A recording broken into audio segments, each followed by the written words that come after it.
In step one, we've got to stop feeding the bugs, which means you've got to try and starve the bugs. Alright? If you keep on feeding them, they're going to keep on growing. And I'm going to be very general in saying bugs, rather than digging into all the specificities, because they work in a very similar manner. So, starving them. Well, before you even get to that point, I suggest you start with an elimination diet to find out what foods you can actually eat without feeling or getting a bad reaction. Feeling bad or getting a bad reaction out of it.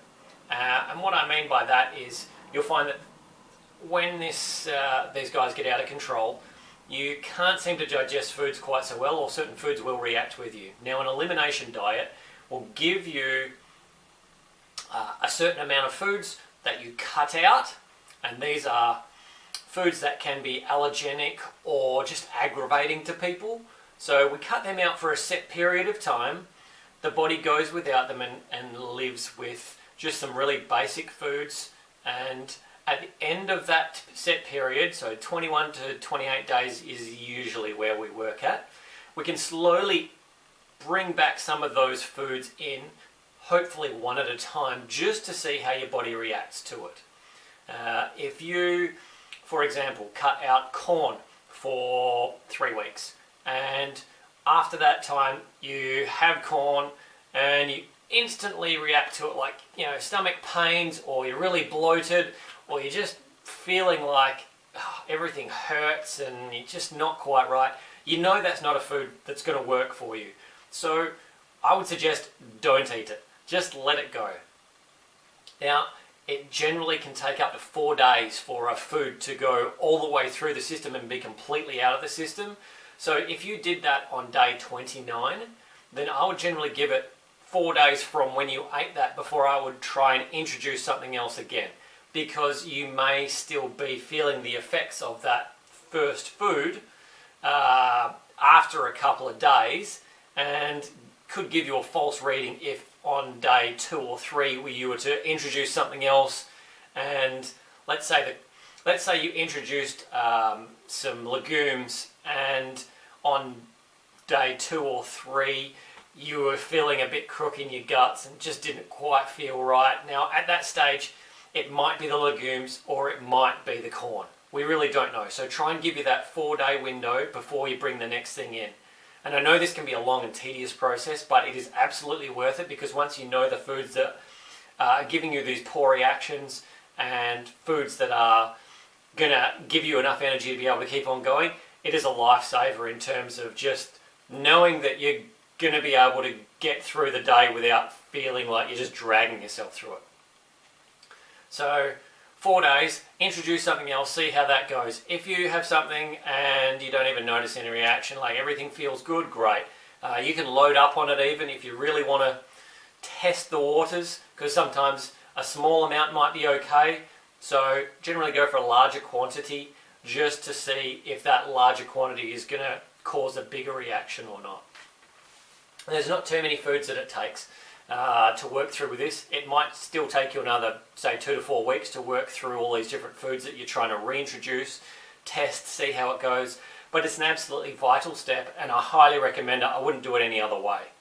Now, as well as your elimination diet, you want to start thinking about quitting sugar and limiting your starch. Now, sugar is what a lot of these guys feed off. Candida especially loves sugar. Yeast, it fires at it. So cut that sugar out as much as possible. Now, this may be a longer process that it takes you to work that stuff out of your diet, and that's okay. All right. I mean, you can't expect miracles in just a few short weeks. It's probably taken you years, 5 to 10 years perhaps, to get to the point of where everything is not working properly anymore. Okay, so it's not going to take only a few weeks to get out of it. So cut out the sugar as much as possible, then cut out the sugar again, cut out the sugar again, and then look at what you're eating, check the packages. Oh, okay, yes, that one actually not so good. There's actually sugar in there, I didn't even know about it, I never really noticed. Okay, alright, I need to cut that one out as well. You might have supplies in your fridge or freezer or pantry that you want to finish off so you're not wasting money, and that's okay too.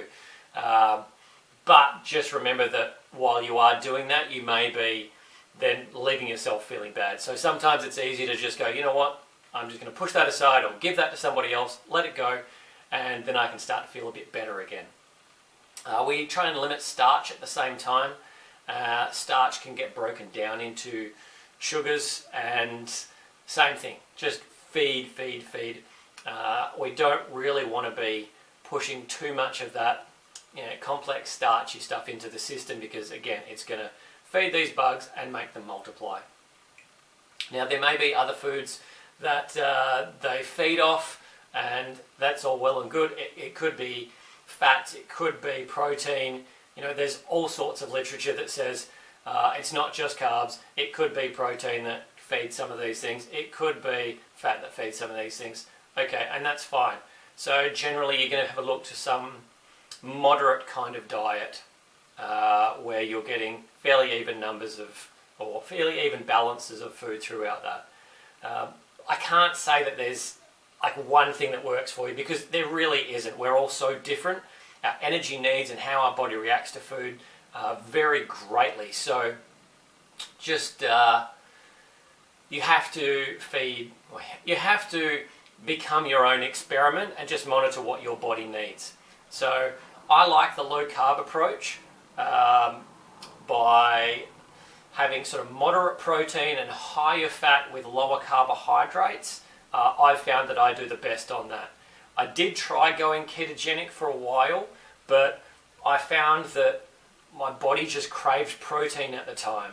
So I've kept my fat reasonably high, I've kept my protein at a moderate sort of level, and my carbohydrates are fairly low but not too low. So ketogenic, sometimes they talk about having your total carbohydrate for the day under 50 grams. I found that I couldn't operate on that. It just didn't work for me. So mine is somewhere between about 100 and 150 grams of carbohydrates.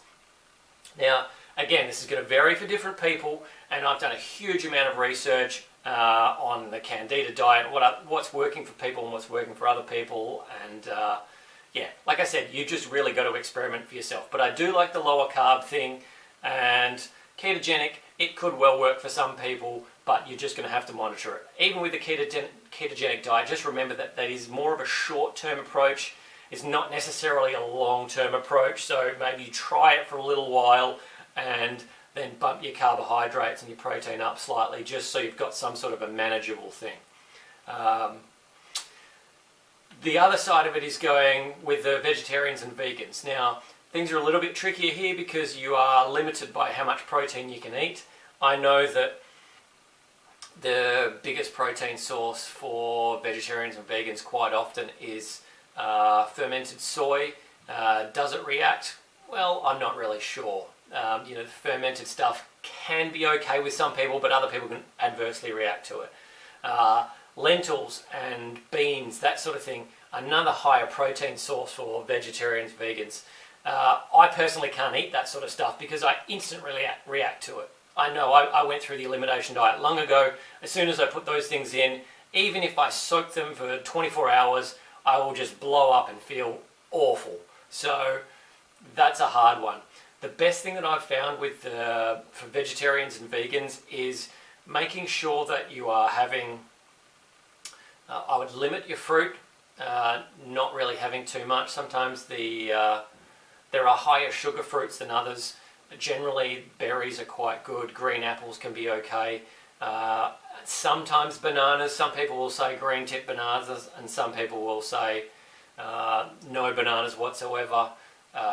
That's a really controversial one, an individual. Personally, I find that I can deal with about a quarter to a half of a banana at a time.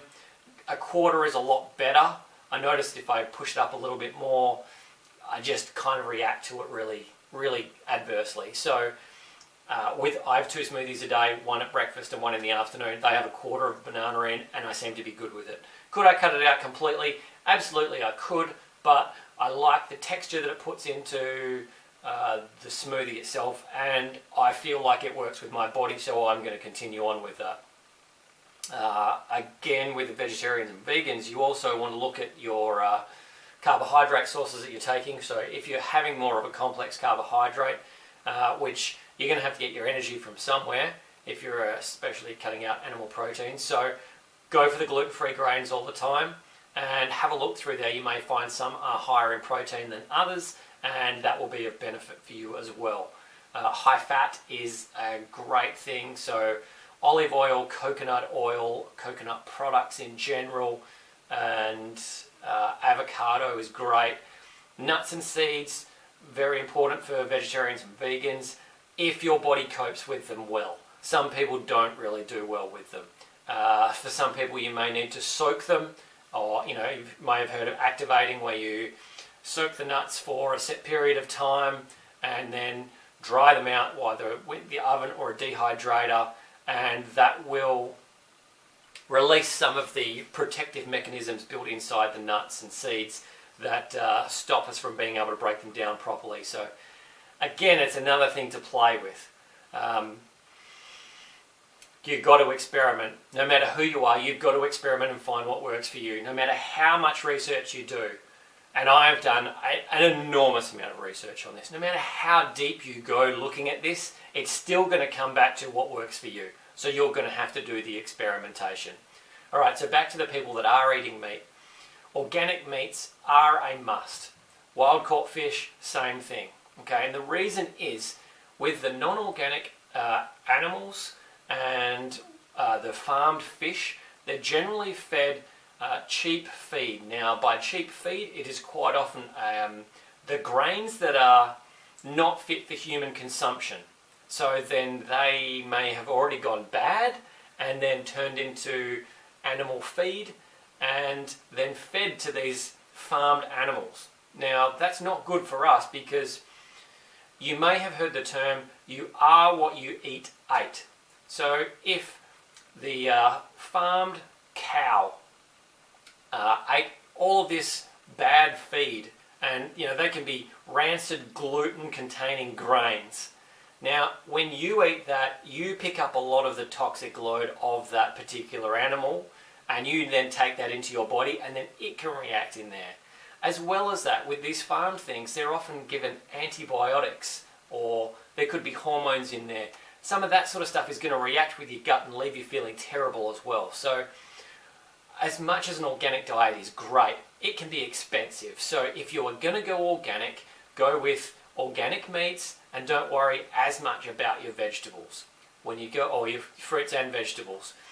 If you go with your fruits and vegetables and you want to get organic, just aim for the Clean 15 compared to the Dirty Dozen list. If you've had a look at that, great. If you don't know what it is, just Google Dirty Dozen foods and you'll find out the ones that are highest in concentration of pesticides and stuff.